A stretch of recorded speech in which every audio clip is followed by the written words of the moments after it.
share with you for our first book for our 12 Days of Christmas, one of my favorite books to read at this time of the year.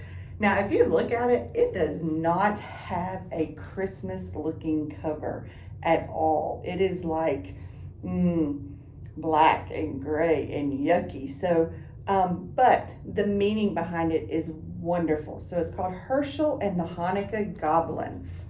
It's by Eric Kimmel. So Hanukkah is what the Jewish people celebrate for Christmas. So Herschel and the Hanukkah Goblins. It was the first night of Hanukkah. Herschel of Ostapol was walking down the road. He was tired and hungry. Nonetheless, his step was light. Soon he would reach the village where bright candles, merry songs, and platters piled high with tasty potato legs awaited him. But when he arrived, the village was silent and dark. Not a single Hanukkah candle could be seen.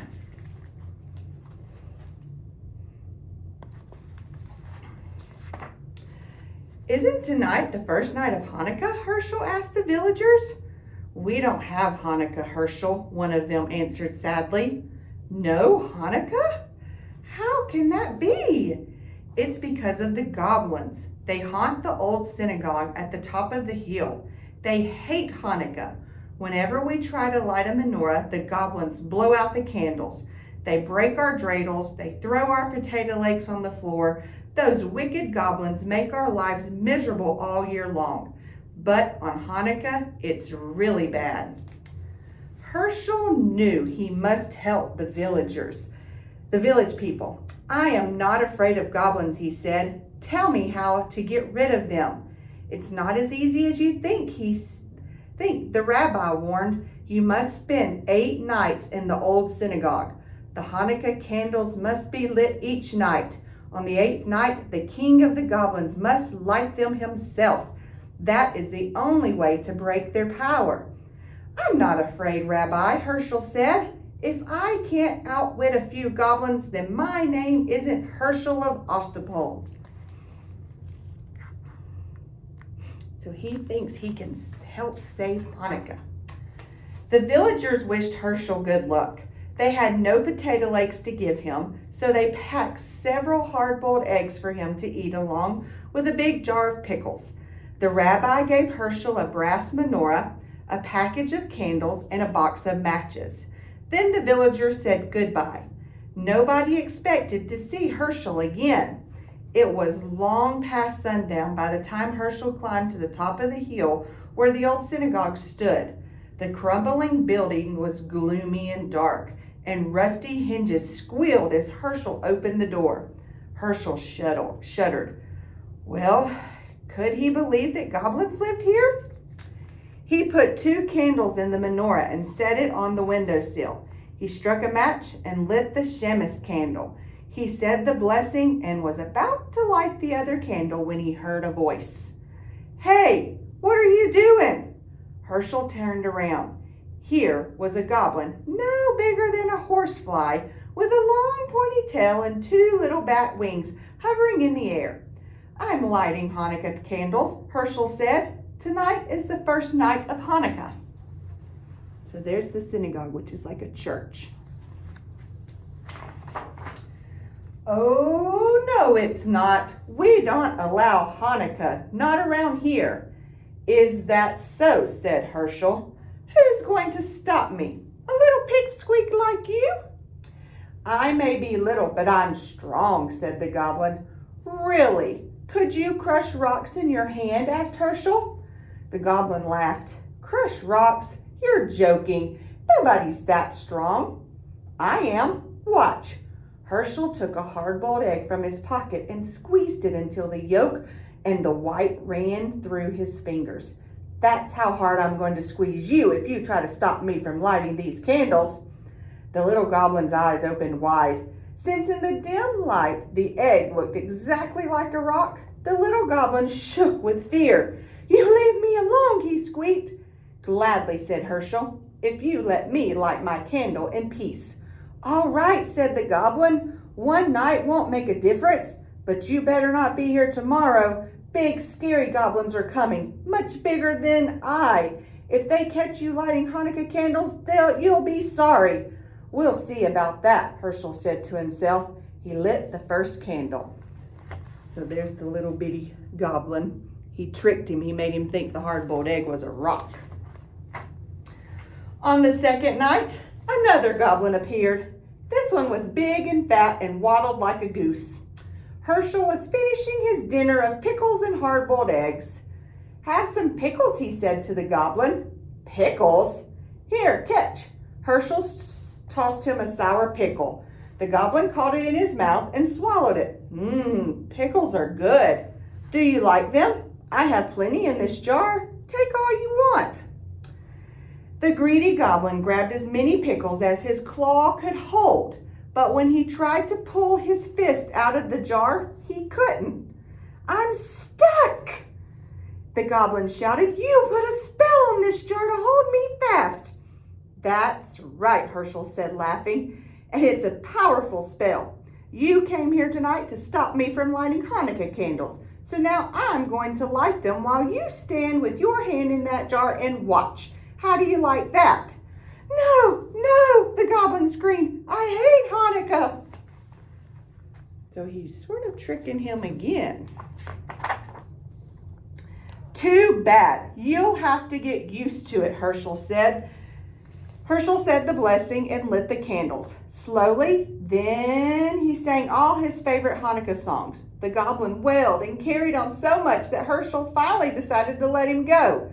Shall I tell you how to break the spell? Yes, I can't stand it anymore. Let go of the pickles. Your greed is the only spell holding you prisoner. The goblin let go of the pickles. His hand slipped out of the jar easily.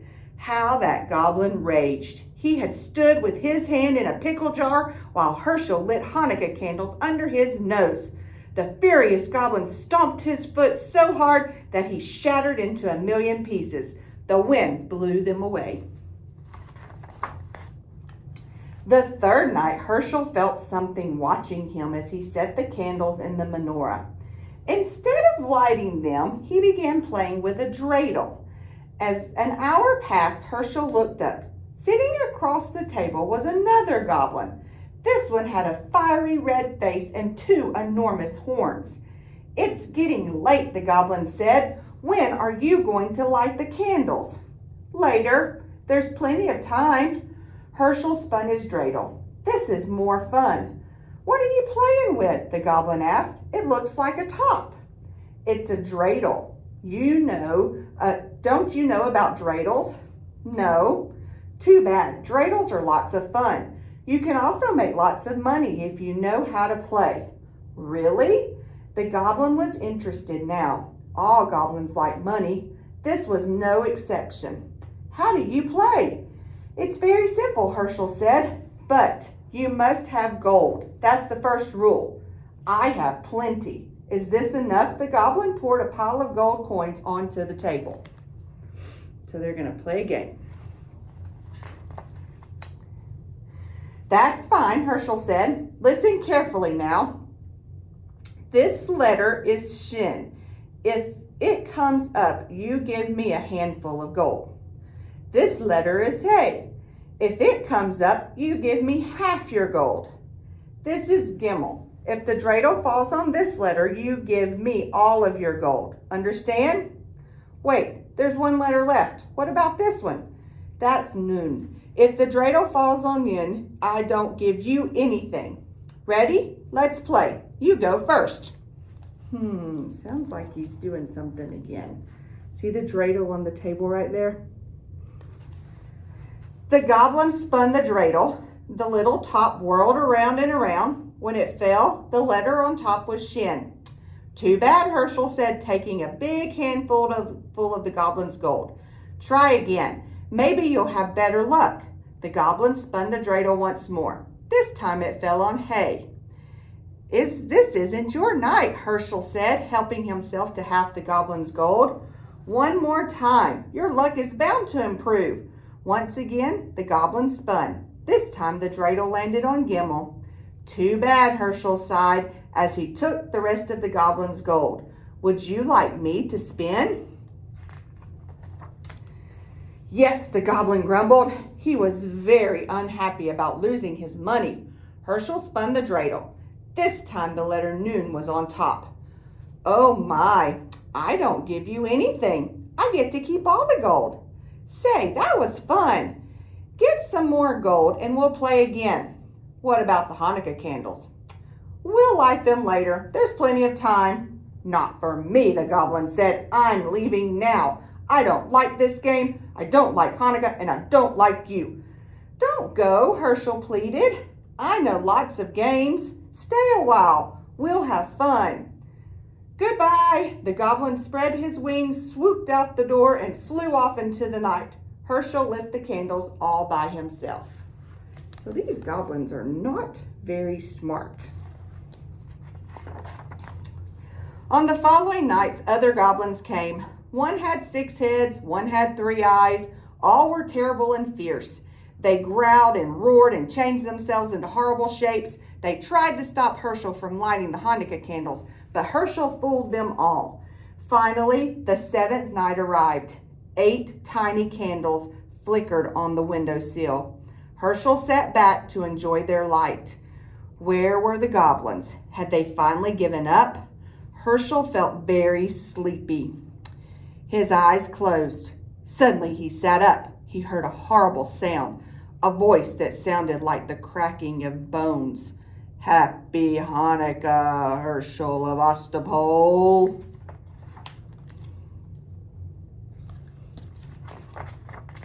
"Who is it? Who's there?" Don't you know who I am, Herschel? Weren't you expecting the king of the goblins?" The voice rose to a hurricane roar. It ripped the shingles from the synagogue roof and shattered the windows. The Hanukkah candles reeled in the savage blast, but they did not go out. "You're too early," Herschel shrieked. "You're not supposed to come until tomorrow."